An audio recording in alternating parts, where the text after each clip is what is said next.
Hai, selamat datang di channel Anita Rahmanchan. Dukung channelku ya, dengan cara subscribe, like, comment, and share sebanyak-banyaknya ya. Satu lagi, bunyikan loncengnya agar kalian dapat update terbaru dari novelku. Terima kasih.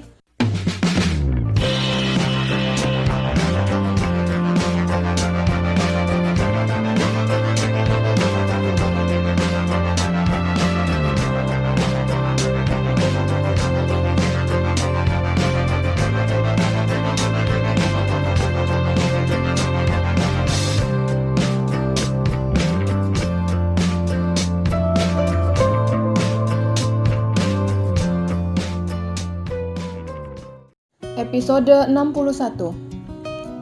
Dimas masuk kerja siang. Dia menuju kamarnya dan mendapati pakaian kerjanya sudah ada di atas kasur. Dimas melirik istrinya yang sedang sibuk bermain ponsel. "Apa kamu yang meletakkan seragam ini?" tanya Dimas. "Menurut kamu?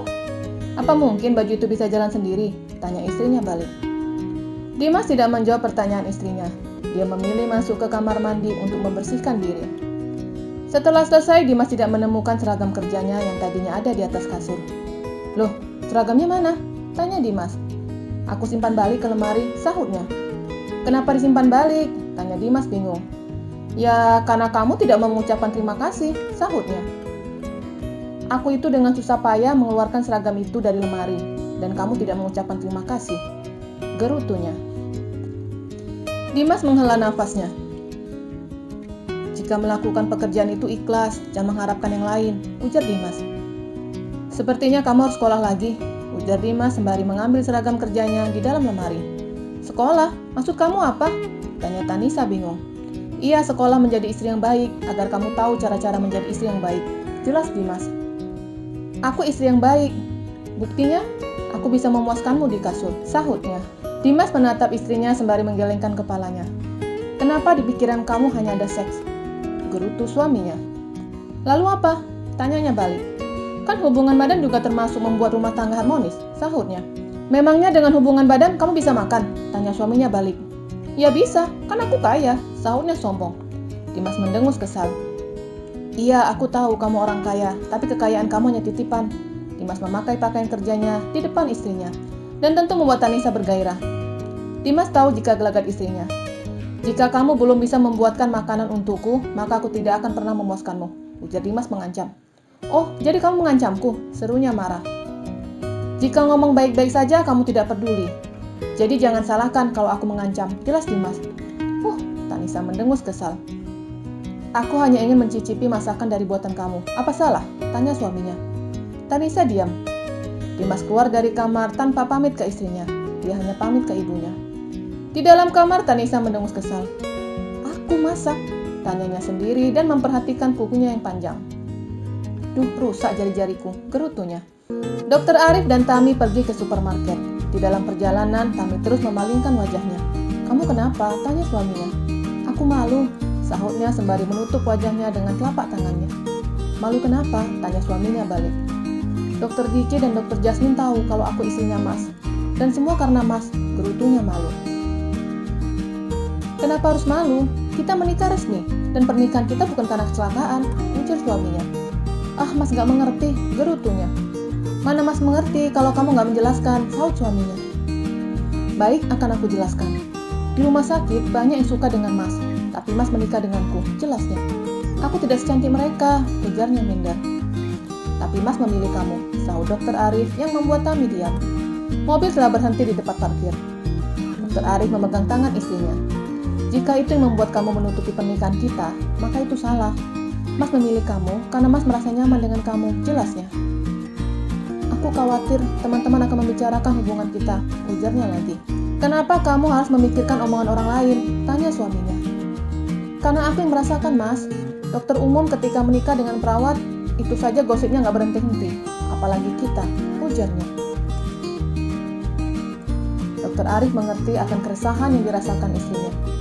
"Jika seperti itu, ada baiknya kamu berhenti bekerja," ujar suaminya. "Berhenti bekerja?" tanyanya balik dan suaminya menganggukkan kepalanya.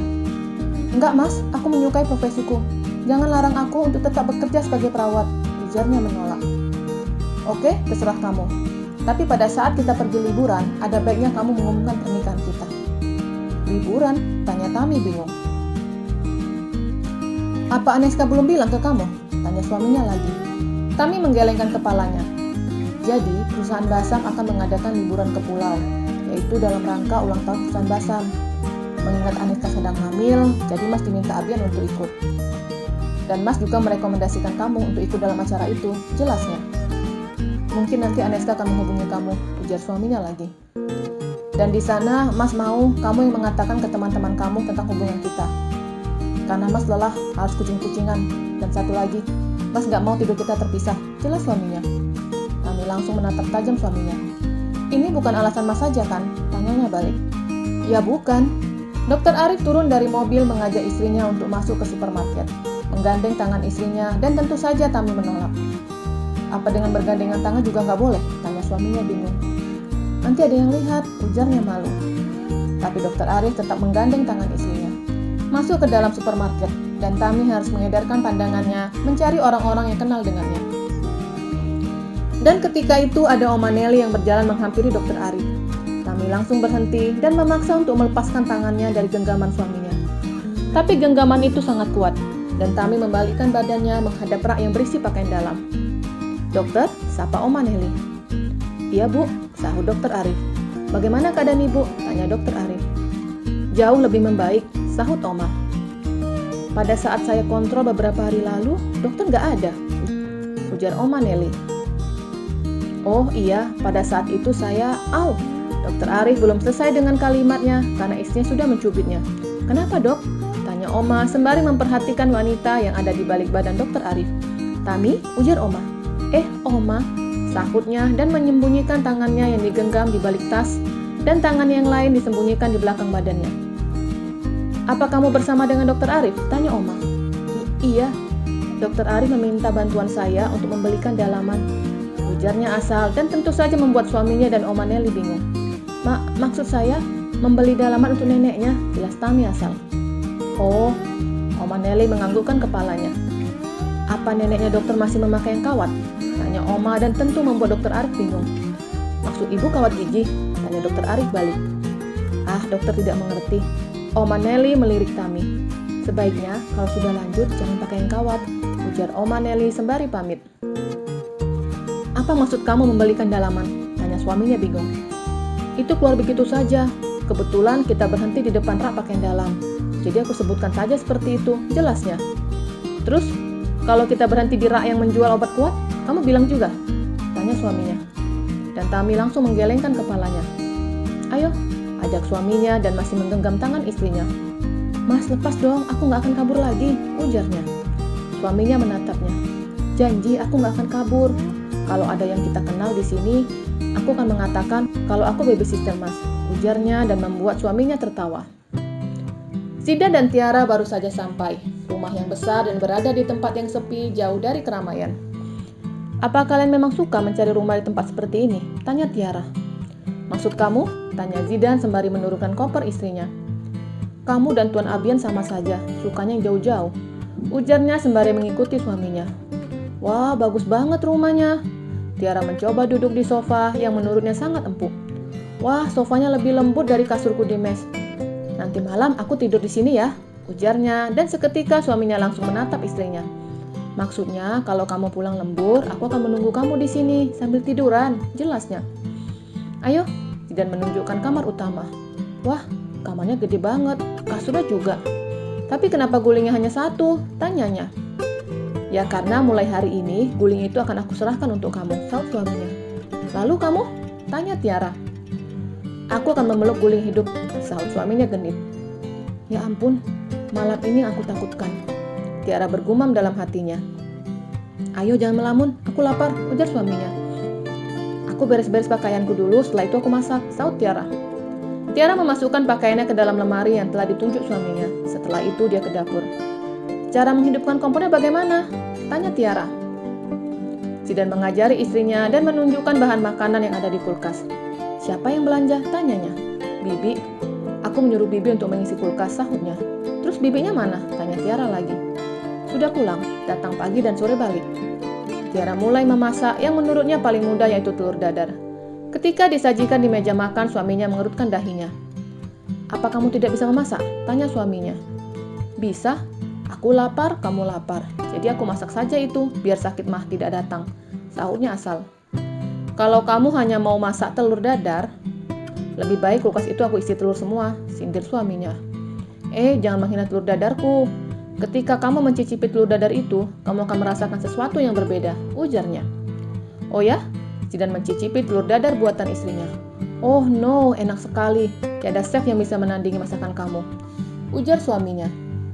"Tiara," sahutnya bangga. Zidan tetap menghargai masakan istrinya, walaupun hanya telur dadar. "Setelah makan mandi," ujar suaminya sembari menikmati makanannya. "Kita mau kemana?" tanya Tiara penasaran. "Aku akan memberikan hak kamu," sahutnya. "Hak apa?"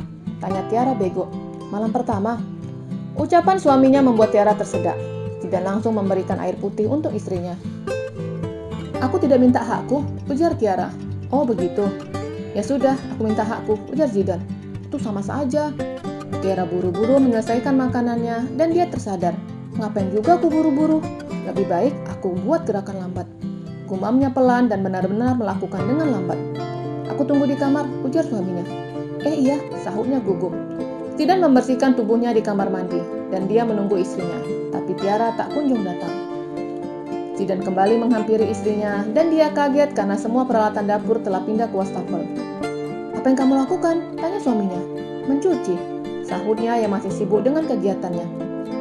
"Tapi semua itu telah bersih," ujar suaminya. "Iya, aku tahu. Sengaja aku cuci balik agar kamu tidak meniduriku," ceplos Tiara. Waduh, Tiara menepuk mulutnya yang keceplosan, dan suaminya langsung menariknya ke kamar. Bersambung.